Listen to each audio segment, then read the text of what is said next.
2023년도 신체 손해상사 시험에 도전하시는 예비 손해사정사 여러분, 안녕하십니까? 저는 원탑 손해사정에서 최근근제보험의 이론과 실무를 가르치는 이명길입니다. 제가 20여 년 전에 연수원에서 처음으로 손해사정사를 접했을 때 그때 당시 시험 과목이 손해사정 이론과 실무였습니다.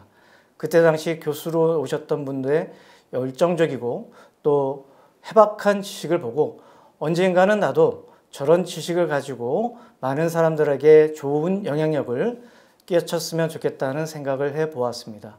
그 이후에 저는 현업에서 실무를 열심히 노력을 했고 또 신체 손해상자 제도가 변경되면서 다시 한번 시험에 도전하여 자격증을 취득하게 되었습니다.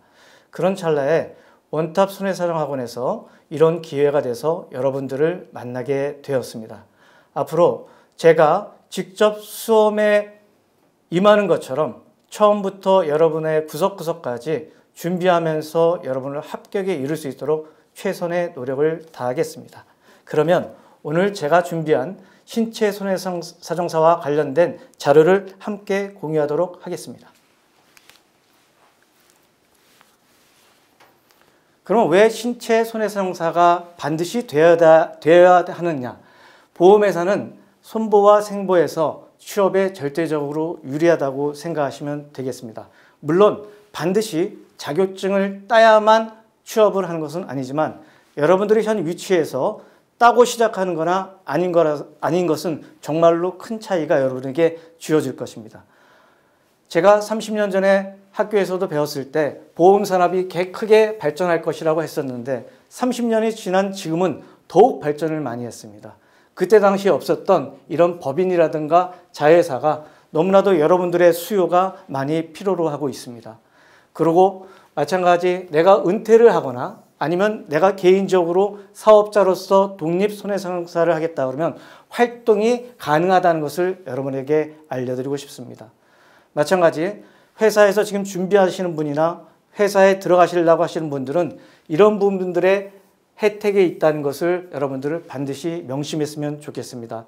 마찬가지 상대적으로 이 시험은 경쟁 상대의 선수층이 얇다는 점입니다. 2021년도 9급 행정직 공무원이 19만 8천 명이 지원을 했고 21년도 공인중개사 시험이 18만 6천 명이 지원했다는 것을 보면 아직까지 이 시험 제도가 많이 알려지지 않은 것이 어떻게 보면 다행입니다. 한편으로 나이 제한이 없이 누구나 공부량에 따라서 이 시험은 합격할 수 있다고 저는 자신할 수 있습니다. 반면 누구나 합격은 할 수 있지만 아무나 합격은 할 수 없습니다. 마찬가지 짧은 시간에 여러분들의 노력에 따라서는 취득이 가능한 가성비가 훌륭한 자격증입니다. 이 시험은 똑똑한 사람이 붙는 시험이 아니라 열심히 하는 사람이 붙고 또 마지막까지 처음 본 것처럼 마지막까지 본 사람이 승리하는 그런 시험입니다. 그러면 이렇게 얘기하는 제가 누군지를 간단히 소개하도록 하겠습니다. 전 올해 여러분들과 처음으로 시작하면서 여러분들의 합격을 위해서 최선을 다하겠습니다. 제가 기존에 20여 년 전에 대인 손해사정사를 취득했고 그 이후에 신체 손해상사와 보험조사 분석사를 취득하였습니다. 현재 저는 현대해상에서 근무 중에 있고 최초 대인보상 실무와 본사 정책 업무를 수행했으며 또한 대인보상센터장을 하면서 전국 1위를 경험을 했습니다. 제가 이것을 여러분들에게 자랑하려고 하는 것이 아니라 그렇게 해서 조직 관리를 해봤고 성공의 사례를 있었다는 것을 저는 여러분들한테 알려드리고 또 여러분 또한 성공의 길로 이끌어 드리겠습니다. 그리고 보험조사부, 장기조사부에서 장기보험과 일반 보험에 대해서 조사팀장을 수행했으며 현재 장기보험 손해사정과 관련된 본사 정책 업무, 임보험이라고 할 수 있는 제3보험과 배상 책임을 담당하고 있습니다. 저의 특징은 포기란 수치다. 어떻게 보면 여러분 강하게 느껴질지 모르겠지만 이 시험은 포기하지 않고 끝까지 앉아있는 사람이 합격하는 정말 할 수 있는 시험입니다. 그리고 여러분들이 어려움을 겪는 이런 문제 해결, 저는 그간 문제가 닥쳤을 때 해결했던 능력을 가지고 있는 사람입니다. 그래서 그런 것들을 통해서 여러분들의 앞에 시험을 치르는데 특별한 길잡이가 될 것이고 또 수험생을 준비하고 또 앞으로 취업을 준비하는 여러분들에게 끝까지 책임지는 진정한 가정교사 역할을 하고 싶습니다. 그럼 전체적으로 시험 과목별 분석을 해보도록 하겠습니다. 2014년 이후로 4과목을 지금 이제 구분해서 하고 있는데요. 첫째, 의학이론은 현재 난이도는 제가 별 3개로 표시를 했습니다만 앞으로는 상해보다는 질병에 대한 이론이 계속적으로 가미가 되고 있는 형편입니다. 뿐만 아니라 이론을 잘하는 사람뿐만 아니라 실무적인 감각도 여러분들이 갖춰야 된다는 점에서 준비가 많이 필요할 것으로 생각이 됩니다. 그럼에도 불구하고 현행 의학에 관련된 많은 자료들이 나와 있기 때문에 여러분들이 준비를 잘 하신다 그러면 거기마저 잘 정복이 될 것이라 생각을 합니다. 이와 같이 맥락을 같이 하는 항목이 이 제3보험 이론과 식물입니다. 이것도 마찬가지 약관이 그간에 계속해서 바뀌고 또 보험금 계산을 통해서 상당히 많이 발전을 해왔는데요. 이 부분은 합격자의 최대 점수폭은 한 20점 정도로 제가 보고 있습니다. 반면 자동차 이론 실무는 과거에는 사례 문제가 많이 발생이 되면서 그 부분이 상당히 어려운 부분이 나왔었는데 직전 3년 동안은 약관 해석의 문제 또 자별법과 민법의 차이점과 이것을 실무적으로 어떻게 적용하느냐에 따라 점수폭이 많은데요. 상당히 꽈락이라든가 점수폭이 운용이 좀 적은 것이 이 시험의 특징입니다.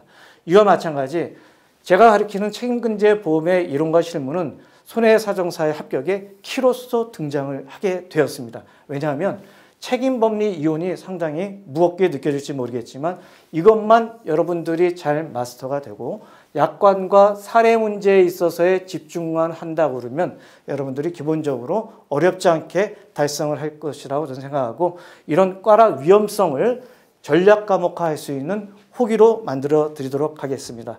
전체적으로 말씀드리지만 책임 법리를 포함한 기본 이론과 보험의 특성 파악만 여러분들이 잘 하신다 그러면 충분히 극복할 수 있는 과목이라고 생각이 됩니다.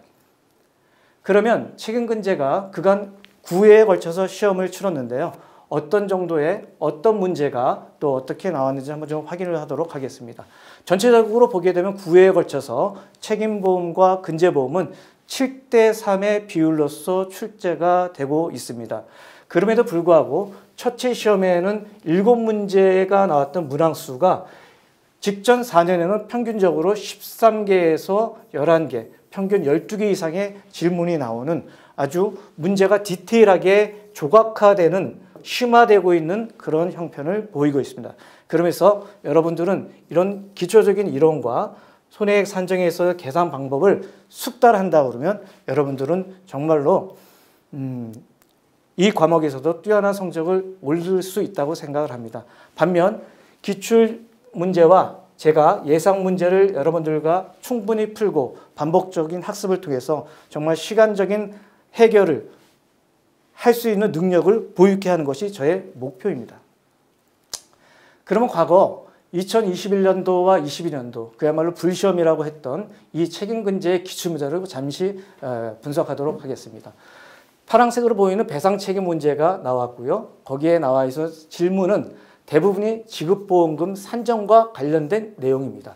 여기에 나와 있는 상속 비율도 자동차 보험에서 나온 것과 달리 해석하는 비율이 있는데요. 그 부분도 여러분들이 차근차근 공부하면 될 것 같습니다. 손해배상에서는 또 거기에 포함되는 비용에서의 어떤 비용이 지급되는지 여부를 확인하면 될 것 같습니다. 또 약술 문제는 보험자 대위 문제가 2021년도에도 대위권 관련된 문제가 나올 것으로 충분히 예상이 되었었는데 마찬가지 22년도에도 반복해서 출제되었다는 것이 특징입니다. 사례 문제에 있어서 영업배상 책임에서 자동차에 관련된 문제가 나온 것이 거의 이 문제가 제일 유일한 문제입니다. 약 14, 15년도에서도 이 기계업자에 관련된 문제가 나왔는데 또다시 등장이 되었던 겁니다. 또 근제보험에 있어서의 WC와 EL 배상 책임이 계속해서 문제화될 수 있는 그런 것들이 계속 나타나고 있습니다. 유도선 사업자 배상 책임 관련돼서 여기에 비용 담보 특약이 이번에 문제가 나왔는데요. 이것도 매년 나올 것이라고 예상됐던 문제였습니다. 약술에 있어서의 문제를 다시 한번 보시게 되면 보험회사에서는 보험금을 지급하는 것, 또 지급하지 않는 면책사항도 중요하지만 이렇게 지급한 이후에 보험을 분담하거나 환수하는 이런 것을 구상권 대위권이라고 하는데 상당히 중요한 업무입니다. 그런 것들이 문제가 반복해서 나왔고 특별법에 해당되는 제조물 책임법의 배상 책임이 계속해서 나왔다는 것이 이 시험의 특징입니다.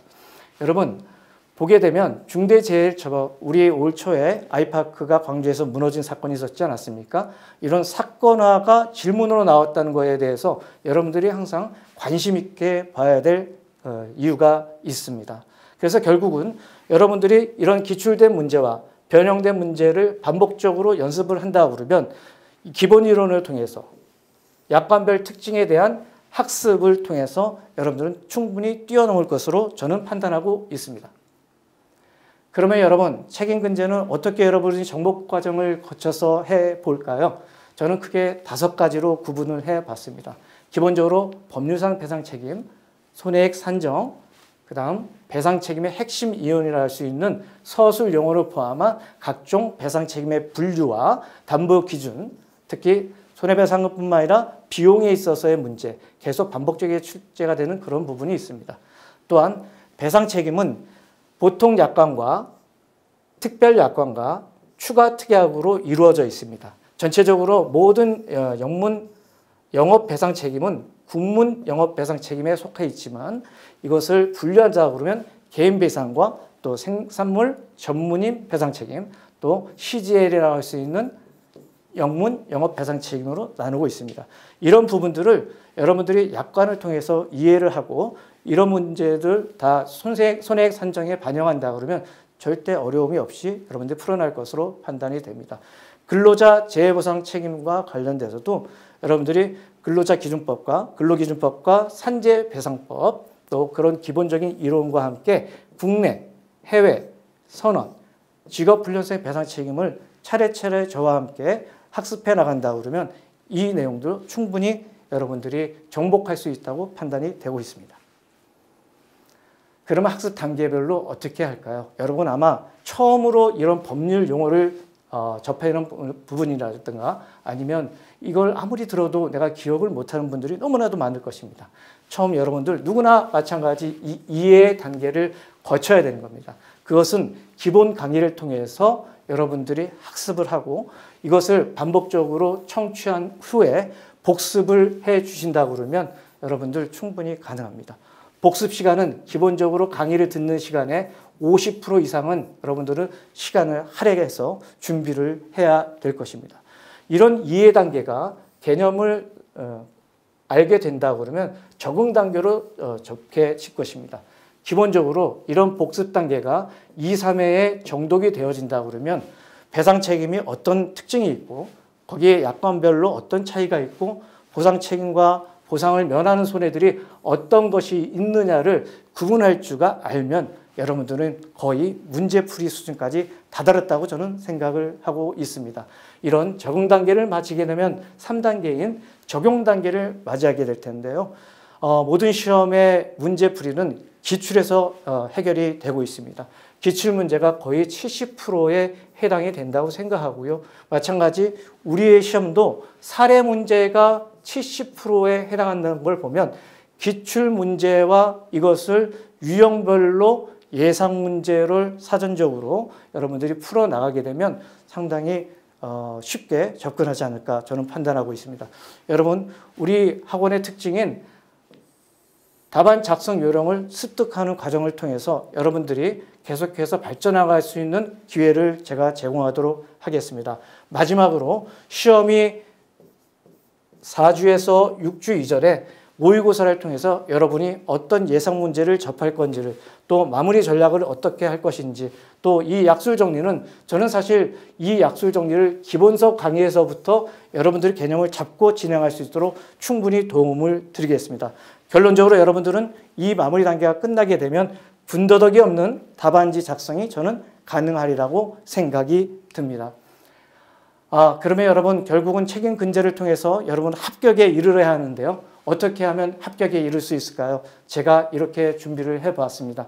기본적으로 이론을 마스터하고 기출 문제를 정복하고 거기에 따라서 핵심 단어를 구사할 줄 알고 이렇게 됨으로써 시험 보는 내내 손해사정 전문가로서의 자세와 준비로 무장하는 것이 필요하다고 생각을 합니다. 기본이론 마스터는 기본 강의에서 개념을 확실하게 확립을 하고 핵심 요약식 강의를 제가 전달을 통해서 여러분들이 기본이론을 마스터할 수 있는 힘이 될 수 있도록 하겠습니다. 최종적으로는 300페이지가 넘어가는 이 기본서를 마지막 4, 6주가 됐을 때는 100페이지 한도의 본인의 것으로 만드는 작업이 정말로 필요합니다. 그렇게 하면서 기본서에 나와 있는 제가 강의서에 나와 있는 기본 단어들을 제가 여러분들이 숙지할 수 있도록 충분히 알려드리도록 하겠습니다. 이런 이론 무장이 되면 문제에 대한 적응 단계가 있게 되겠습니다. 그렇게 되면 변형하는 문제, 사실 내용에 있어서의 숫자나 보험 상품에 대한 부분만 대응만 한다 그러면 육하 원칙에서 풀어나가는 문제는 전혀 문제가 없습니다. 그 부분을 제가 해결해 드릴 겁니다. 그래서 출제가 예상되는 문제를 시간이 닥쳐서 여러분들한테 공유하는 것이 아니라 여러분들한테 어느 정도 숙달이 됐다고 판단이 되면 출제가 될 부분들을 꾸준히 공부할 수 있도록 제가 제공하도록 하겠습니다. 그렇게 되면 올해 같은 문제가 13개가 나온다 하더라도 충분히 시간 안에 풀어나갈 수 있다고 저는 믿습니다. 핵심 단어 구사력 정말 어려울 것 같죠? 근데 이것은 여러분들 강의를 잘 하시는 분한테 설명을 잘 들으면, 반복해서 들으면 여러분들 것으로 만들 수가 있습니다. 많은 사람들이 다독을 실천하라고 얘기하는데 저는 기본적으로 다문, 청취를 최소한 2번에서 3번의 학습을 여러분들한테 요구하겠습니다. 그렇게 되다 보면 반복적으로 키워드가 여러분들의 머릿속에 남아있을 거고요. 그 다음에 쟁점, 요약 정리가 완벽히 대비가 되면서 이런 서술형 문제 약 30%가 부담이 되는데 전혀 여러분들이 걱정 없이 저는 다가설 수 있다고 생각을 합니다. 여러분, 뉴스입니다. 뉴스라는 것은 새로운 것들의 집합제입니다. 손해사정사가 될 사람들이 뉴스에 대한 반응이 없거나 이슈에 대한 관심이 없다 그러면 시험이 될 수가 없습니다. 시험 보는 순간, 그 순간까지 새로운 것에 호기심을 갖고 이슈에 대한 두려움을 없애는 것이 저는 중요하다고 생각을 합니다. 여러분들은 앞으로 손해사정 전문가로서 이 업계를 이끌어 나갈 분들입니다. 수험 자세 준비가 항상 시험 끝나는 데까지 유지가 됐으면 좋겠습니다. 또한 제 강의는 항상 자부심과 또 자신감을 여러분들에게 불러일으키면서 정말 최근 근제가 기존에 그렇게 어려웠던 시험이 아니라 전략 과목화해서 월등한 점수를 통해 나는 정말 전문가로서 재탄생할 수 있는 기회가 되길 바라겠습니다. 여러분, 이제는 어느 정도 자신감과 계획이 세워지십니까? 아직까지 준비가 안 되셨다 하더라도 지금부터 여러분들이 저와 함께 시작한다 그러면 최근 근제 과목은 월등한 점수로 합격할 수가 있을 것입니다. 여러분, 여러분의 합격을 기원합니다. 감사합니다.